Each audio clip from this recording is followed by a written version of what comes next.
Welcome back to another episode of Discovering Metal Bands from Other Countries. Today we're continuing our journey through Argentina with part 3 of the series. If you watched the first two videos, you know that Argentina has an incredible metal scene with so many different styles and sounds. After the second video, I asked you in the comments to recommend some bands to check out, and you delivered. I got so many great recommendations that I decided to make a third video.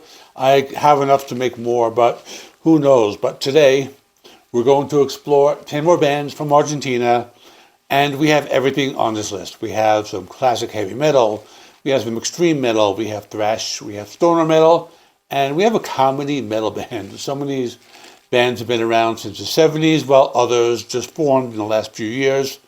We're going to start with number 1, which was actually my favorite album from this entire list, and then we're going to work our way through all the other 9 bands, or 10 in total. So let's get started.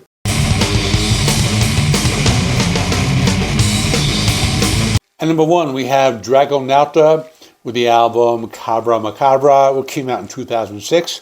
The band is from Buenos Aires. They formed in 1999. Now, their genre is really interesting because they started as psychedelic stoner and doom metal, but later they moved into progressive black metal. The album I listened to was from their earlier period. I have to say, it was the first album I listened to, and for this third video, and I thought it was the best one, actually. It's really hard to put into one category. Think of some very dark and evil sounding music. The best way I can describe it is that they took a bunch of different metal styles and mixed them together in this really cool way. I heard elements of black metal throughout the album, but I also heard a lot of doom metal because many of the songs are on the slower side. They create this really heavy, oppressive atmosphere, but they also have some more experimental tracks that show they're not afraid to try to do different things. For example, there's a track called El Megalito, and the song starts with some beautiful classical guitar, almost like a flamenco guitar. You listen to it thinking it's going to be a mellow song, but then it goes into some classic heavy metal with galloping guitar riffs. It's a cool transition. Then there's a track, Albucero, which has some jazzy guitar lines, and I wasn't expecting to hear jazz influences on a doom metal album, but works very well. There was a song called Funeral Mágico, which sounded more like psychedelic rock, but the dark side of it, like if you took 1960s psychedelic rock and made it evil and heavy. Other tracks reminded me of first wave black metal like Venom or Celtic Frost, that raw, primitive sound, but with better production. Vocals are harsh, the riffs are crushing. Overall, it was a pretty cool album. If you like bands that don't stick to one genre and like to experiment, you should definitely check out Dragonauta.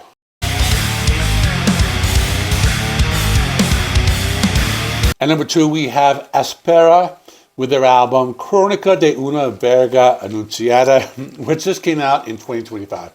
The band is also from Buenos Aires. They formed in 2000. They're still active. They play groove metal, but they call their genre metal bizarro. The band is really interesting. They make fun of common Argentinian bands and other Argentinian customs. Their lyrical themes include social denouncement, humor, friendship, and sex. So you can already tell they don't take themselves too seriously. Now, before we talk about the music, let me explain the album title, because it's actually pretty clever. Crónica de una verga anunciada is a satirical play on words referencing Gabriel Garcia Marquez's famous novel, Crónica de una muerte anunciada, which means chronicle of a death foretold in English. The word verga in Spanish is slang. It's for a penis, but in this context, it used to mean something like a disaster or a catastrophe. So the title basically means Chronicle of a Disaster Foretold. Similar to the novel, the title implies a disaster that everyone knows coming, yet no one stops it. The song and album are harsh critiques of the political situation in Argentina, specifically targeting corruption and political mismanagement. It attacks politicians and the privileged who don't suffer from the consequences of bad leadership, otherwise known as like impunity. And it suggests that the country is really going towards this one direction and there is this one inevitable outcome. So it's vulgar, comedic, and angry social commentary all at the same time. and that's very typical of the band's style. This is comedy metal. They play in a groove metal style. Now, lyrics are in Spanish. If you don't understand Spanish or don't read the lyrics, you might not understand what's going on. But there are times you can tell they're just joking around, even without understanding the words. For example, the title track is very heavy, sounded like groove metal or even death metal at times, heavy chugging riffs, aggressive vocals. Then there was a song called El Rey Celular, sounded more like traditional metal in the style of a band like Judas Priest, so they can play it straight when they want to. But then there was Asspera y Pedro. It's more like rap metal. With this track, you definitely can tell they're not being serious, because they're doing a parody of a pop song from, I think it was called the Ketchup song, Las Ketchup. And I did my research. I actually found out Tarja from Nightwish is on the song as well, so that was a surprise. Overall, it's a fun album. You don't have to take it seriously, but underneath the humor, there's some real anger and social commentary about what's happening in Argentina. If you like bands like Steel Panther or Metal Lucifer, bands that have a sense of humor, but can also make serious points, you might enjoy Asspera.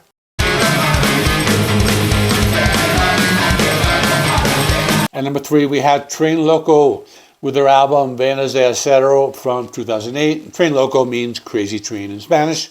Great name for a metal band. They're from Grainburg in Buenos Aires, and they formed way back in 1990, so they've been around a long time. These guys have an impressive history. In 1991, Tren Loco won the second place in the Yamaha Band Explosion contest, and that took place in Japan, and they were signed by Polygram.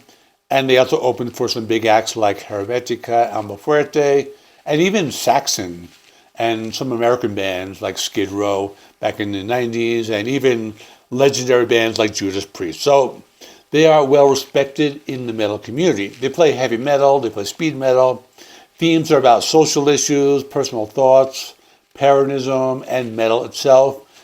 It has an old school sound. Think of big soaring vocals, melodic guitar riffs, and powerful drums.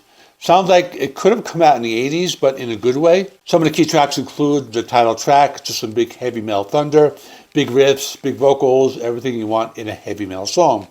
Pueblo Motoquero, more of a mid-paced rocker with those galloping rhythms and everyone loves, kind of song that makes you want to bang your head. There was also Preguntitas sobre Dios. This had a bit of a progressive edge. It reminded me of early Queensryche and more complex song structures, more interesting time changes. Overall, some pretty cool heavy metal. If you like classic heavy metal and speed metal, Tren Loco is definitely a band you should check out.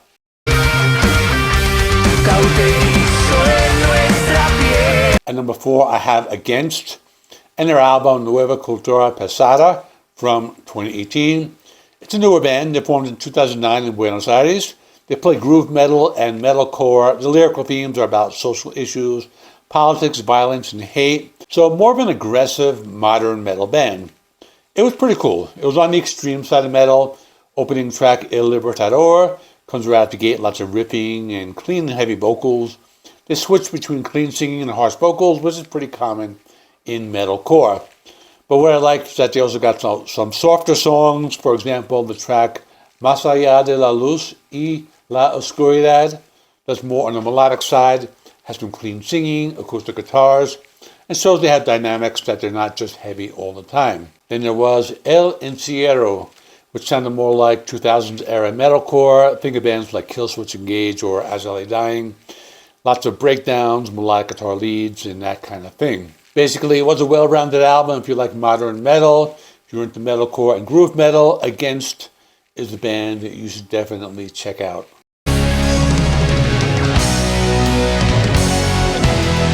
At number 5, we have El Reloj with their album Mercado de Almas from 2002. El Reloj means the clock in Spanish, and they're one of the oldest metal bands in Argentina. They formed way back in 1970, which is incredible.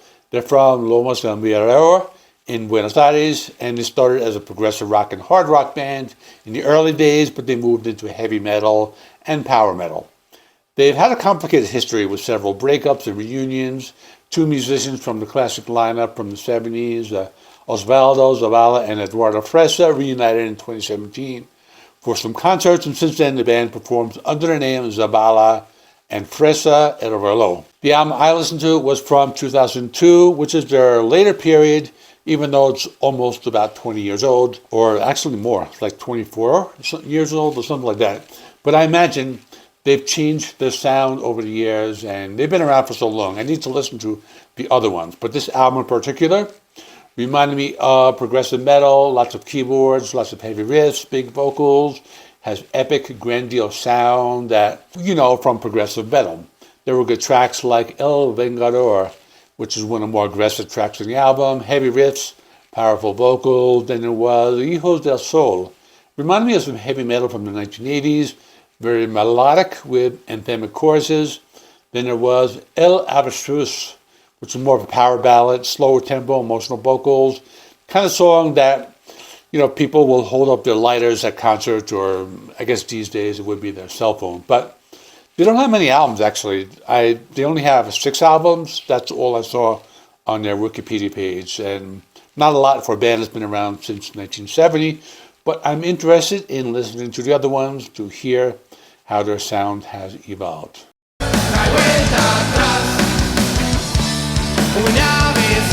At number 6, we have Mercürio with their album Instinto Callejero from 2022. This is a newer band. They formed in 2018 in Buenos Aires. They play heavy metal, themes about heavy metal itself, rebellion, rock and roll.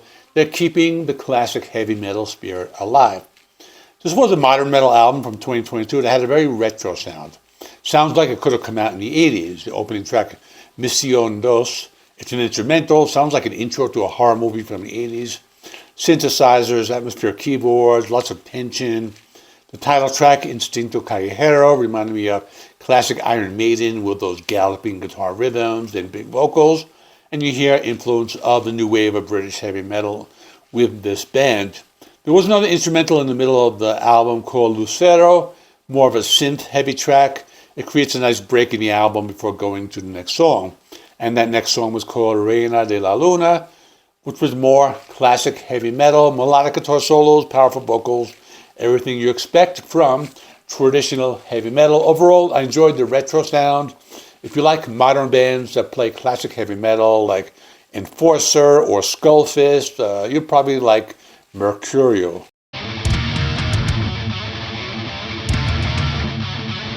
At number 7, we have Mortem with their album Toxic Species, and that just came out in 2025. A very new band. They only formed in 2023 in Buenos Aires. They play thrash metal and speed metal, and themes are about thrashing, moshing, society, politics, life, violence, and drugs, so typical thrash metal themes. Now, as for this band, the first thing I thought of, it sounded like early Megadeth from the Killing Is My Business album, fast, aggressive, technical riffs, snarling vocals, which is cool because they serve as a band that fills the void left by Megadeth now that Megadeth has pretty much retired and just released their last album. So as for the songs, the track Red Light has guitar riffs, reminded me of early Megadeth, as I was saying. Fast, intricate riffs, lots of palm muting, quick tempo changes. And I heard other influences. For example, The Murderer was pure speed metal, fast tempo, shredding guitar solos, kind of song that makes you want to drive way too fast. The rest of the album was some extreme thrash, lots of riffs, lots of fast rhythms. Every song is packed with riffs. They don't waste any time with slow parts or ballads. It's just thrash from start to finish. Overall, very good album. If you like old school thrash metal and if you like speed metal, Mortem is definitely worth checking out.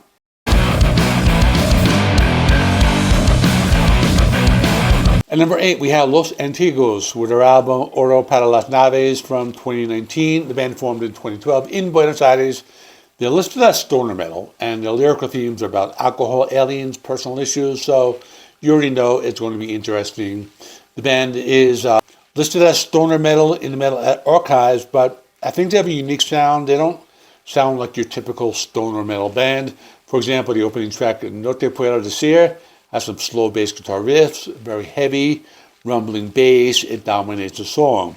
Next track is called La NASA, about aliens, but it was a faster paced track with some sludgy guitar riffs, distorted downtuned guitars that are really heavy. There was a track called El Coso, which had more of a punk rock vibe, faster tempo, simpler song structure, more aggressive vocals.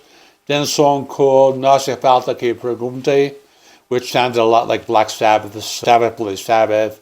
Heavy, doomy riffs in style that, like a Black Sabbath type of song. It was pretty cool.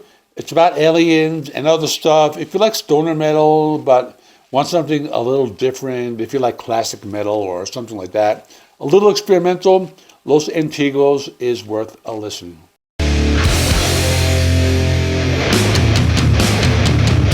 At number 9, we have Avernal with their album La Quimera de la Perfección from 2016. The band is from Quilmes in Buenos Aires. They formed in 1993, and they've been around a while. They started as death metal, but later they moved into death and roll. Their themes are about social issues, politics, death. Out of all the bands on this list, this was the only one I knew because they released an album a few months ago, and I reviewed it on my channel. I believe it was called Ecdysis, if I remember correctly. You can find it on my channel somewhere. But anyway, it's death metal, but more along the lines of death and roll. They sound sometimes like old school death metal, but other times they have song structures that are more stripped down and easier to digest.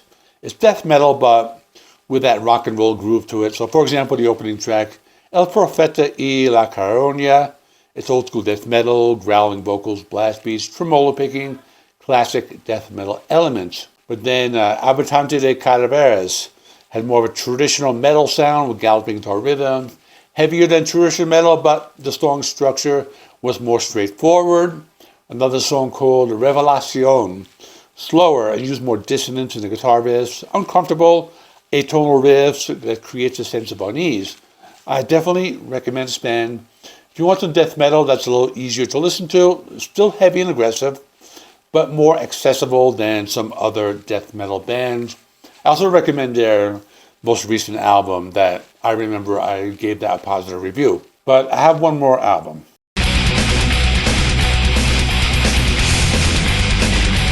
This is album number 10. It's called 1917, the album Génesis and Horror, or Génesis and Horror, or I guess in Spanish.